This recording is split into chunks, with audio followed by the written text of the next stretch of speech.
अब देख रहे हैं न्यूज एट 2 और मैं हूं आपके साथ प्रशांत कटारे। तो बुलेटिन में सबसे पहले बात धार में हो रही एमपी बीजेपी कार्य समिति की बैठक की। जहां धार में एमपी बीजेपी कार्य समिति की बैठक राष्ट्र गीत वंदे मातरम के साथ शुरू हुई। मोहनखेड़ा में 2 दिनों तक चलने वाली इस बैठक में विधानसभा चुनाव समेत पार्टी की आगामी रणनीति को लेकर चर्चा होगी। 2 दिनों तक मुख्यमंत्री समेत पार्टी के दिग्गज नेताओं का जमावड़ा लगा रहेगा। नहीं, बीजेपी प्रदेश अध्यक्ष नंद कुमार सिंह चौहान ने कहा कि 2018 का चुनाव सीएम शिवराज सिंह चौहान के नेतृत्व में लड़ा जाएगा। उद्घाटन के लिए मैं आदरणीय मुख्यमंत्री जी, आदरणीय पंडित दीनदयाल उपाध्याय जी, तो बता दें आपको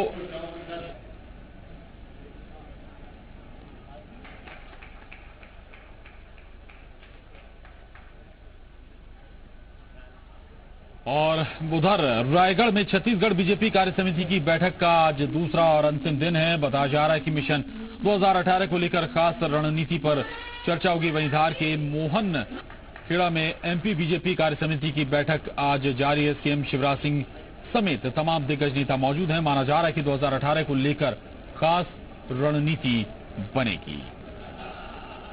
और इस पर और बात करने के लिए धार से हमारे साथ कन्हैया शुक्ला और रायगढ़ से सुदीप त्रिपाठी जुड़ गए हैं। कन्हैया, आपसे समझना चाहेंगे, मीटिंग चल रही है, जाहिर सी बात है प्रदेश कार्यकारिणी की मीटिंग है, लेकिन इसमें सवाल बहुत अहम है। 2018 को लेकर रणनीति बनने के आसार हैं, लेकिन किस तरह की तस्वीर अभी तक निकलकर सामने आई है? बिल्कुल प्रशांत, आपको बता दें कि आज से कार्य समिति की जो बैठक है वो यहाँ पर शुरू हुई है। प्रदेश कार्य समिति की बैठक इस समय धार जिले के मोहनखेड़ा में हो रही है और यहाँ पर प्रदेश के जितने भी पदाधिकारी हैं भारतीय जनता पार्टी के वो यहाँ पर मौजूद हैं।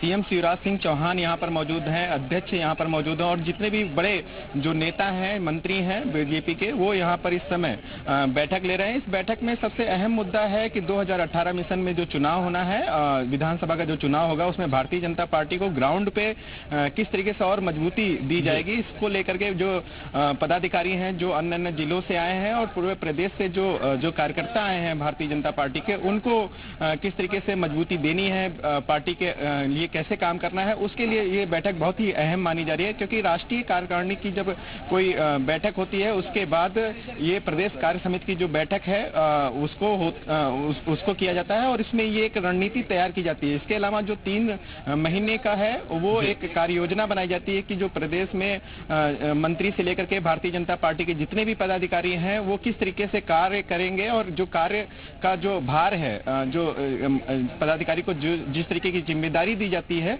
उसके पर भी इस समय विवेचना की जाएगी। क्योंकि पिछले जो कार्य समिति की जो बैठक हुई थी उसमें कई तरीके की जो योजनाएं जो क्रियान्वित हैं सरकार की तरफ से, प्रदेश की तरफ से, प्रदेश की आम जनता के लिए, वो ग्राउंड लेवल पे जो आम जनता है उस तक कैसे पहुंचे और भारतीय जनता पार्टी के जो कार्य हैं वहां तक जो आम जो वोटर हैं उनको इसका कैसे लाभ मिले, इसको लेकर के योजना बनाई जाएगी। अगले 3 माह में जो कार्य योजना है, जो पदाधिकारी हैं उनको कौन कौन सी नई जिम्मेदारी दी जाएगी उनके जिलों में और जिस पर लेकर के एक अहम चर्चा की जाएगी। अभी इस समय बैठक इस समय जारी है और इस समय लगातार जो बैठकों का दौर है वो भी अभी इसके आगे देखने को मिलेगा। क्योंकि 2 दिन की कार्य समिति की बैठक है और जो सभी पदाधिकारी हैं वो यहाँ पर मौजूद है और सीधा जो पूरी सरकार का या जो पूरी बीजेपी पार्टी यहाँ पर सिर्फ एक ही मकसद है, क्योंकि 2018 का जो चुनाव होना है उसमें पूरी भारतीय जनता पार्टी के जो सभी कार्यकर्ता हैं वो एकजुट होकर बिल्कुल 2018 ही मकसद है कन्हैया जो सारी मीटिंग का और उसमें क्या क्या मसले, जाहिर सी बात है कि कार्यकर्ताओं को प्रोत्साहित करना होगा। इसके अलावा नेताओं की भी जिम्मेदारी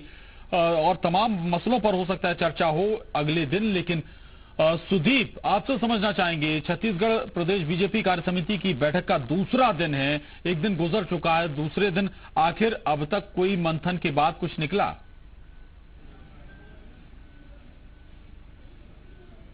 देखिए, जो बैठक का जो दौर है वो बिल्कुल अब कुछ देर बाद समापन की ओर बढ़ रहा है। मुख्यमंत्री इस पूरी बैठक का समापन करेंगे और अब कुछ देर ही रह गए हैं जिसमें मुख्यमंत्री का भाषण जो है वो शुरू होना है। अभी सौदान सिंह जी जो राष्ट्रीय सह संगठन मंत्री, उनका उद्बोधन चल रहा है और उन्होंने जो हमको अभी जानकारी मिली है वो इसी बात पर फोकस कर रहे हैं कि जो भी कार्यकर्ता हैं, जो भी पदाधिकारी हैं, वो अब जमीन में उतरे। जैसा कि केंद्रीय कैबिनेट की बैठक में प्रधानमंत्री नरेंद्र मोदी ने ये संकेत दिए कि वीआईपी जो कल्चर है उसको खत्म किया जाए। लाल बत्ती जो तमाम मंत्री और नेता लगा रहे थे उनको सख्त निर्देश दिया गया है और अब वो 1 मई से वो कल्चर पूरी तरीके से खत्म हो जाएगा और उसी तरीके से अब जमीन में उतरने की हिदायत एक तरीके से दी जा रही है। जो बूथ और यूथ की जो बात हो रही है पार्टी स्तर पर, ये बोला जा रहा है कि बूथ में जो केंद्र स्तर पर और राज्य स्तर पर जितनी तमाम विकास के काम या फिर जो भी अच्छे काम है उनको किस तरीके से बूथ तक लेके जाना है उसकी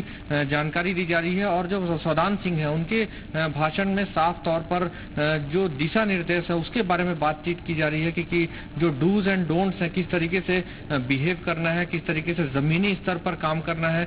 जो अंत्योदय की जो यहाँ पे बात की गई थी, जो प्रभारी है बीजेपी के डॉक्टर अनिल जैन, उन्होंने जिस तरीके से अंत्योदय की जो बात की थी कि जो गरीब वर्ग हैं उनको साधने की कोशिश की जाए। आमतौर पर ये धारणा रही है कि बीजेपी में जो गरीब वर्ग होता है उनसे थोड़ी दूरी आमतौर पर दिखाई देती रही है। और लेकिन अब जो प्रधानमंत्री नरेंद्र मोदी जब से कार्यभार संभाले हैं केंद्रीय स्तर पर जो गरीबों पर फोकस किया गया और अंत्योदय का जो नारा दिया गया है उसको लेकर अब एक तरीके से पूरा अभियान चलने वाला है। पिछले कार्य समिति की बैठक में भी इसी बात को लेकर 146 लोगों के एक दल को तैयार किया गया था और आज भी जो है इसी 146 के दल को बिल्कुल यानी कि जाहिर सी बात है कि लबोलवाब इन कार्य समिति की बैठकों का यही है कि 2018 की तैयारी के लिए कैसे आगे बढ़ा जाए, क्या क्या कदम उठाने हैं ताकि जीत सुनिश्चित हो सके। बहुत शुक्रिया सुदीप आपका और कन्हैया आपका भी धन्यवाद पूरी जानकारी के लिए।